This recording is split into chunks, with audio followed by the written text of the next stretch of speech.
স্বাগতম জনাইছোঁ সকলোকে অংকিতাছ কিচেনলৈ। আশা কৰোঁ আপোনালোক সকলো ভালেই আছে।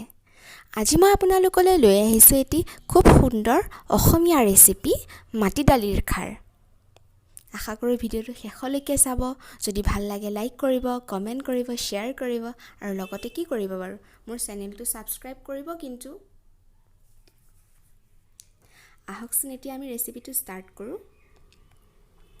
মাটি দালিৰ খাৰ বনাবলৈ মই ইয়াত লৈছোঁ 5 ফোৰণ, নিমখ, পিঁয়াজ, তেজপাত, আদা নহৰু পেষ্ট, কাটি থোৱা মান ধনিয়া, জলকীয়া, হালধি আৰু লগতে এয়া মাটি দালিখিনি মই 4 ঘণ্টা সময় পানীত তিয়াই কোমল কৰি লৈছোঁ।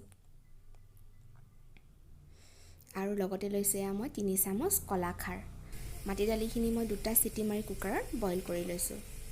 এতিয়া মই কেৰাহীটোত তেল গৰম হ'বলৈ দি তাত 5 ফোৰণ, তেজপাত, জলকীয়া গুটিখিনি যোগ কৰিছোঁ, লগতে পিঁয়াজখিনিও, আৰু তাৰ পাছতে তাত যোগ কৰিছোঁ মই আদা নহৰু পেষ্টটো। আদা নহৰু পেষ্ট দিয়াৰ পাছতে মই হালধিখিনি দিম আৰু ধুনীয়াকৈ এইখিনি মই 5 মিনিট সময় সিজিবলৈ দিম। 5 মিনিট সময় মই এইকাৰণেই সিজিবলৈ দিছোঁ, তেতিয়া এইখিনি আদা নহৰুৰ যিটো কেঁচা গোন্ধ সেয়া একেবাৰে ধুনীয়াকৈ নোহোৱা হৈ যায়। তাৰ পাছতে ইয়াত মই যোগ কৰিছোঁ বইল দালিখিনি। পানী ইয়াত আপুনি নিজৰ প্ৰয়োজন অনুসৰি ব্যৱহাৰ কৰিব পাৰে।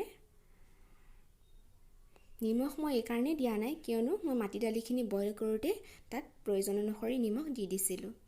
এতিয়া মই ইয়াত মান ধনিয়াৰ পাতখিনি ধুনীয়াকৈ দি যোগ কৰি লৰাই দিম আৰু তাৰ পাছত এয়া মই হাই ফ্লেমত 5 মিনিট সময় সিজিবলৈ দিম।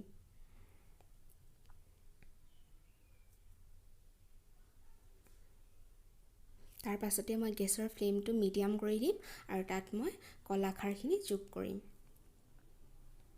কলাখাৰখিনি দিয়াৰ পাছত ধুনীয়াকৈ মই এয়া মিক্স কৰি দিম। মিক্স হোৱাৰ পাছতে মই আকৌ 5 মিনিট সময় হাই ফ্লেমত সিজিবলৈ দিম।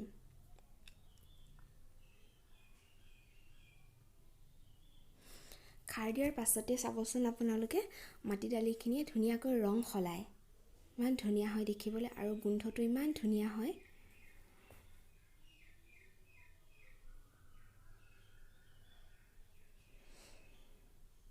আমাৰ দালিখিনি প্ৰায় হৈছে। এতিয়া মই গেছৰ ফ্লেমটো অফ কৰি দিম। তাৰ পাছতে মই ইয়াত ধুনীয়াকৈ পৰিৱেশন কৰিম। ভিডিঅ'টো চাই কেনেকুৱা পালে বাৰু? কমেণ্ট যোগে কিন্তু জনাব দেই।